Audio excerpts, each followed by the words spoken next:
नमस्ते दोस्तों। आज आपको कॉन्स्टिपेशन के बारे में जानकारी देंगे और ये कॉन्स्टिपेशन का इलाज होम्योपैथी में कैसे होता है, क्यों होता है, कैसे ये परमानेंटली आपको अच्छा होगा, इसके विषय में आज जानकारी देंगे। पहला है कि कॉन्स्टिपेशन किसको बोला जाता है। देखिए, जिन्होंने एक वीक में 3 टाइम्स लैट्रिन में नहीं जाते हैं, कम से कम 3 रोज नहीं जाते हैं एक हफ्ता में, वो कॉन्स्टिपेशन होता है। कॉन्स्टिपेशन जहाँ पे लैट्रिन कड़ा होता है, रेक्टम में पेन होता है या स्टूल पास करने में तकलीफ होता है, तो उसको भी कॉन्स्टिपेशन बोलता है।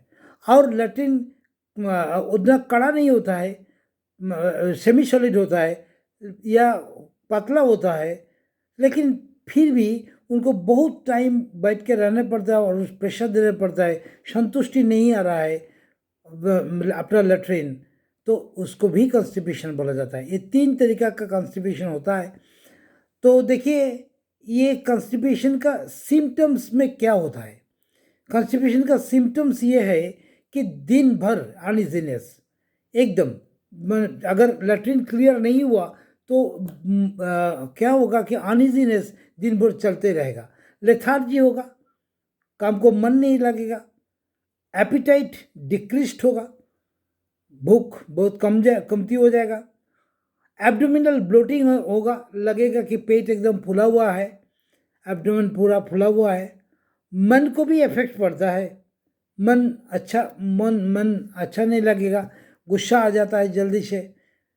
तो ये जो है, ये सब सिम्टम्स होता है यदि लैट्रिन क्लियर नहीं होता है तो, या जिसको हम लोग कॉन्स्टिपेशन बोलते, कॉन्स्टिपेशन होता है तो। लेकिन क्यों होता है कॉन्स्टिपेशन? कॉन्स्टिपेशन के बहुत सारे कारण हैं। उसमें अगर पहले देखा जाए तो जो लोग ज़्यादातर फाइबर नहीं खाते हैं, जो जो फल सब्जी में फाइबर होता है, तो फाइबर जिसमें ज़्यादा होता है वो फल सब्जी खाना चाहिए। लेकिन जो लोग नहीं खाते हैं तो उसके लिए कॉन्स्टिपेशन आ जाता है। वाटर भी ठीक से नहीं लेने से, 8 से 10 ग्लास पानी जो पीना है वो अगर नहीं पिए तो उसमें भी कॉन्स्टिपेशन आ जाता है, क्योंकि एंडोथेलियल लाइनिंग ऑफ जो गांठ है वो ठीक नहीं रहता है, मूवमेंट ठीक नहीं होता है। और कहता है जो यदि कभी ऐसा होता है कि लैट्रिन किसी को लगा है, लग गया, लैट्रिन का आर्ट जा गया है, लेकिन उन्होंने गए नहीं, कोई कारणवश कुछ ऐसा सिचुएशन भी होता है तो गए नहीं, तो उसके बाद उनको कॉन्स्टिपेशन आ जाता है। अगर हमेशा ऐसा होता है तो ये भी होता है। तो इमोबिलिटी जिसको बोला जाता है, हाँ, तो इसके ये भी कारण होता है। कभी कभी हाई फैट, जो हाई फैट जैसे कि मीट हुआ या डेयरी प्रोडक्ट्स हुआ, ज़्यादा स्वीट्स हुआ या प्रोसेस्ड फूड हुआ, तो ये सब खाने से भी कॉन्स्टिपेशन होता है। आजकल जंक फूड, फास्ट फूड, इसका तो बाज़ार बहुत अच्छा चल रहा है, लेकिन वो बहुत ही खतरनाक है और वो डाइजेस्टिव सिस्टम को, जीआई ट्रैक्ट को बहुत हार्म कर देता है। तो इसलिए हमेशा ख्याल रखें कि इसको आपको फाइबर रिच फूड खाना चाहिए, बहुत सारा अच्छा पानी पीना चाहिए, आपको ज़्यादा मीट या फैट फूड ज़्यादा नहीं खाना चाहिए।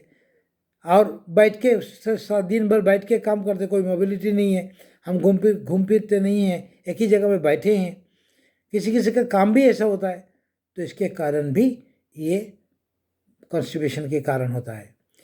ये डेंजर क्या होता है इसमें?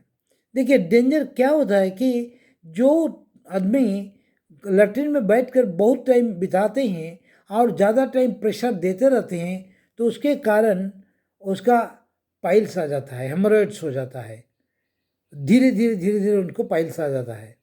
और कभी कभी कड़ा लैट्रिन हुआ कि हार्ड स्टूल हुआ तो उसके कारण फिशर हो जाता है, कट जाता है, बहुत तकलीफ होता है उसमें। और कभी कभी फिस्टुला भी होता है। और उसके बाद प्रोलैप्स ऑफ रेक्टम भी बच्चे लोगों में देखा जाता है या बड़ों में भी कभी कभी देखा जाता है, जो रेक्टम जो है वो पूरा नीचे झूल जाता है। तो ये सब डेंजर हो जाता है यदि आपको किसी को कॉन्स्टिपेशन है तो।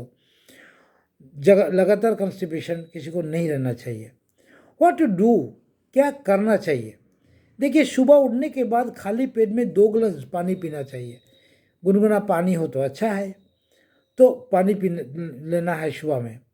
उसके बाद कुछ योगा करना है, जैसे कि कपालभाति हुआ, जैसा पवन मुक्तासन हुआ। तो ये इस किस्म का कुछ योगा अगर सुबह में करें, या ब्रिज पोज हुआ, तब देखिएगा कि उसको लैट्रिन साफ होता है। कुछ योगा करना बहुत ही ज़रूरी होता है शरीर के लिए, ज़्यादातर के जो आदमी सेडेंटरी लाइफ लीड करते हैं। और फाइबर रिच फूड जैसे हमने बोले, तो फाइबर रिच फूड खाना चाहिए, जैसे कि आधा चावल या रोटी कुछ भी जो खाते हैं, तो उसमें 50% होना चाहिए, और 50% आपको पेट भरना चाहिए साग सब्जी फल और सलाद में। ये वेज में और सलाद में और फल में फ्रूट्स में ये आपको और 50% होना चाहिए। और कुछ पेट में खाली रख के खाना चाहिए, एकदम पूरा गले तक खा लिया ऐसा नहीं होना चाहिए। तब जो है ये कॉन्स्टिपेशन का समस्या दूर होता है। देखिए, एक चीज़ हम हमेशा चेम्बर में भी बोलते हैं, सबको बोलते हैं, अगर आप कोशिश करें तो आपको ये बिल्कुल 100% ये ठीक हो सकता है। लेकिन आप अगर ना कोशिश करें, सिर्फ डॉक्टर के ऊपर में भरोसा करें कि डॉक्टर वो दवाई दे खाएं, ये किसी किसी की आदत पड़ जाता है, ये बिल्कुल ठीक नहीं है। जो कि हमने अभी सुझाव के लिए जो बात बोले उसको अपनाना वो तो आपका काम है, तब जो है कॉन्स्टिपेशन नहीं रहेगा, एकदम बिल्कुल ठीक हो जाता है। आ जाते हैं होम्योपैथिक मेडिसिन पर। होम्योपैथिक मेडिसिन में क्या होता है, बहुत सारे दवाई है। होम्योपैथिक मेडिसिन किसी को देने के लिए हम लोग उसको कॉन्स्टिट्यूशन देखते हैं, उसको क्या गर्म खाना पसंद है या ठंडा खाना पसंद है, या उसको मोटा है कि थिन बॉडी है, कि उसको हॉट ज़्यादा लगता है कि चिल ज़्यादा लगता है। ये जो कॉन्स्टिट्यूशनल मेडिसिन, उसके साथ में उसका सिम्टम्स लेकर के एक कॉन्स्टिट्यूशनल मेडिसिन होता है। तो चलिए कुछ दवाई के नाम हम बोलेंगे, यदि इसको सिम्टम्स आपको मिले तब आप ले सकते हैं। एकदम पूरा सिम्टम्स के ऊपर में आधारित है होम्योपैथिक ट्रीटमेंट, इसलिए चलिए हम बोल देते हैं। पहला है नाक्स भूमिका 200। नाक्स भूमिका 200 किसी को दिन में 4 टाइम भी दिया जा सकता है, लेकिन ये कहाँ पर दिया जाता है ना, ये जहाँ पे फ्रीक्वेंट अर्जिंग है, लगता है कि हमको स्टूल जाना है, दिन में 4 टाइम 5 टाइम जाते हैं, 6 टाइम जाते हैं, लेकिन होता नहीं है। जाने से थोड़ा बहुत होता है, इनफेक्चुअल अर्जिंग बार बार होता है, स्मॉल क्वांटिटी होता है, और उसको लगता है कि भीतर में हमारा स्टूल रह गया, साफ नहीं हुआ, तो अब हम लोग नक्स देते हैं। नक्स का पेशेंट थोड़ा ब्रेन का क्या बोलेंगे, थोड़ा एंग्री होता है, जल्दी से खिचखिच करता है, तो ये उसका वो बीमारी के कारण भी होता है। चलिए उसके बाद में एलुमिना है। एलुमिना 30 या 200 आपको 3-4 दिन में दे सकते हैं। तो उसमें क्या होता है ना, जिसको डिज़ायर ही नहीं है, जिसको लगता है कि हमको स्टूल मतलब 2 दिन 3 दिन स्टूल गए नहीं, फिर भी हमको डिज़ायर नहीं है, तब वो उसको कॉन्स्टिपेशन के लिए हम लोग एलुमिना देते हैं। फिर भी जब जाते हैं तो उसको स्टूल हार्ड नहीं होता है, लेकिन ग्रेट स्ट्रेनिंग होता है, बहुत टाइम बैठ के रहता है, स्ट्रेन देते हैं जैसे कि लैट्रिन होगा, तब उस लेकिन वो इनसफिशिएंट होता है, थोड़ा बहुत होता है। तो देखिए इसमें क्या हुआ कि इसमें लगता है कि उनको एक्टिव जो रेक्टम जो है ना वो इनएक्टिव हो गया, काम नहीं करता है, तब हम लोग एलुमिना 30 बार बार देते हैं, बहुत अच्छा रिजल्ट देता है। सल्फर 30 एक बहुत ही अच्छा मेडिसिन है। सल्फर 30 में क्या होता है, हार्ड नोटी स्टूल का क्या होगा, हार्ड होगा, नोटी, एकदम छोटे नोटी स्टूल होगा, और इसके मेन जो सिम्टम्स है, एनस के पूरा राउंड वाइज उसको रेडनेस दिखाई देगा, और यही सल्फर का सबसे बड़ा सिम्टम्स है। और थोड़ा जलन भी रह सकता है, और इनसफिशिएंट स्टूल होता है। ये सल्फर 30 हम लोग तब देते हैं। चेरिडोनियम 30 जो कि लिवर का एक बहुत ही अच्छा दवाई है। चेरिडोनियम 30 हार्ड राउंड बॉल की तरह होता है, एकदम छोटा बल की तरह, जैसे कि मार्बल होता है ना, गोली खेलता है ना, तो वैसे माफिक हार्ड राउंड बॉल के माफिक होता है। तो ये जब वो पानी में जब जब कमोड पे स्टूल करते हैं तो वो ऊपर में फ्लोटिंग करते हैं, वाटर में फ्लोटिंग होता है चेलिडोनियम का जो स्टूल होता है। और जो और कभी कभी इसका क्या होता है, अल्टरनेट डायरिया एंड कॉन्स्टिपेशन। ऐसा होता है कि कॉन्स्टिपेशन हो गया और फिर देखा देखा जाए कि दो तीन दिन या 5 दिन के बाद फिर डायरिया हो गया, बहुत बार लिक्विड स्टूल आ गया। तो इसमें जो अल्टरनेट होता है वो लिवर का ये मेडिसिन चेलोडिनम 30 बहुत ही अच्छा काम करता है। Lycopodium 30 is also great medicine in homeopathy. वो भी लिवर का बहुत बड़ा दवाई है। और वो में क्या होता है लाइकोपोडियम में, कोई भी आदमी अगर अपना घर बदल कर दूसरा कहीं गया तो उसको कॉन्स्टिपेशन आ जाता है। गैस का शिकायत तो लाइकोपोडियम का कॉमन है। शाम को 4 बजे से लेकर 8 बजे तक उसका ब्लोटिंग होता है और गैस होता है। हाँ, भूख नहीं रहता है, भूख कमती हो जाता है। लेकिन उसको उसको जो है वो कभी उसको अपना जगह बदल ले तो उसका कॉन्स्टिपेशन आ जाता है। ये लाइकोपोडियम 30 तब उसका बहुत बढ़िया दवाई होता है। OPM 30 is also a very good medicine. OPM 30 जहाँ राउंड क्या बोलेंगे, ब्लैक कलर का राउंड राउंड करके ब्लैक कलर का हार्ड स्टूल निकलता है और उसकी इनका भी डिज़र्व नहीं होता है।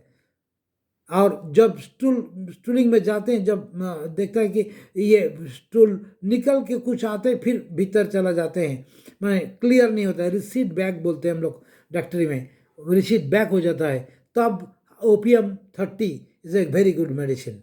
Plumbum 200 is also a very good medicine.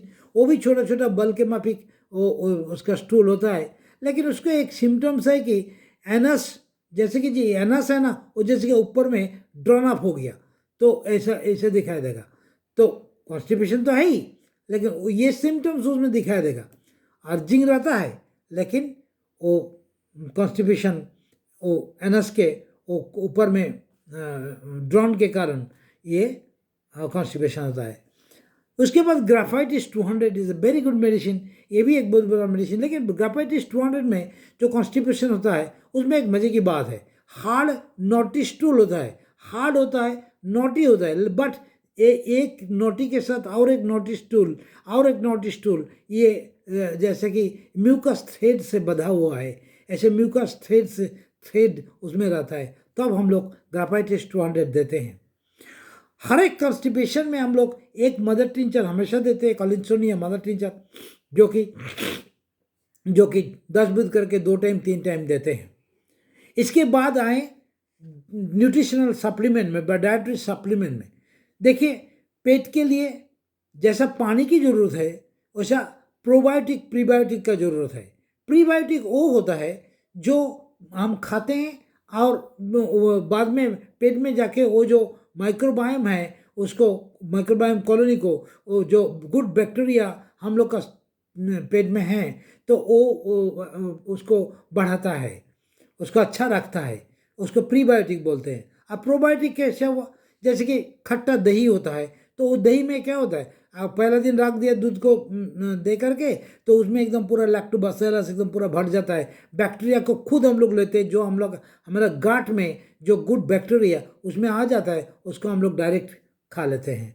तो देखिए, प्रीबायोटिक एंड प्रोबायोटिक का बहुत ही इम्पोर्टेंट ज़रूरत है। इसमें सॉल्युबल फाइबर भी यूज़ करते हैं। जहाँ हम बोलते थे कि गट का कभी कभी होता है जो उसका जो वॉल है, एंडोथेलियल लेयर है, तो उसको कभी कभी वो लेयर को थोड़ा सूखापन आ जाता है या कमज़ोर हो जाता है, तो उसके लिए आपको सॉल्युबल फाइबर आप यूज़ कर सकते हैं। तो वो सॉल्युबल फाइबर भी प्रीबायोटिक का काम करते हैं।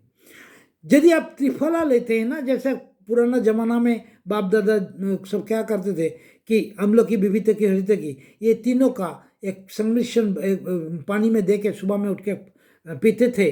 तो आजकल ऐसा हो गया कि मार्केट में बहुत सारे अच्छा कंपनी का सप्लीमेंट आ गया जहाँ पे त्रिफला वो उसका नाम है या ABH नाम है, तो उसको आप ले सकते हैं, जैसे कि पेट को ठंडा रखे और अच्छा हो, पॉटी भी अच्छा हो, लग्जेटिव भी अच्छा हो, भूख भी अच्छा हो, एपिटाइट भी अच्छा हो, तो ये आपको त्रिफला करता है।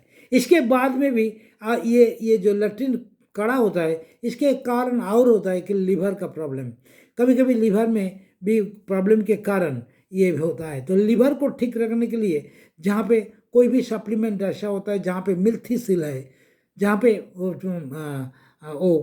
हल्दी बोलता है ना, तो टर्मरिक बोलता है, तो वो है।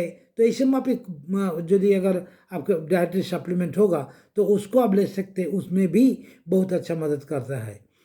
जब जो किसी को अगर रेस्टिंग मेटाबॉलिक रेट कमती हो गया या वो मेटाबॉलिज्म ठीक से नहीं होता है, तो उसको भी क्या होता है ना, विटामिन बी दिया जाता है।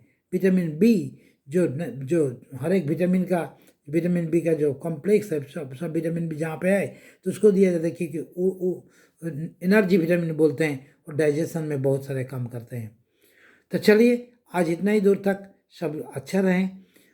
यदि आपको ये इन्फॉर्मेशन अच्छा लगा तो ज़रूर आप शेयर करें, सब्सक्राइब तो करना ही है लेकिन ज़रूर शेयर करें, क्योंकि हमारे ये 40 इयर्स जो होम्योपैथिक जगत में हम हैं, इसमें ये जो बातें हम बोल रहे हैं थोड़ा सबके पास पहुंचना चाहिए। मेरा मकसद यही है कि सबको उपकार में, हर एक परिवार को हम काम में आएँ। फ़ोन नंबर भी दिया हुआ है, अगर किसी को फ़ोन करना है तो कर सकते हैं, कोई पैसा नहीं लगता, कोई विजिट नहीं लगता। चलिए आज नई दूर तक, नमस्कार।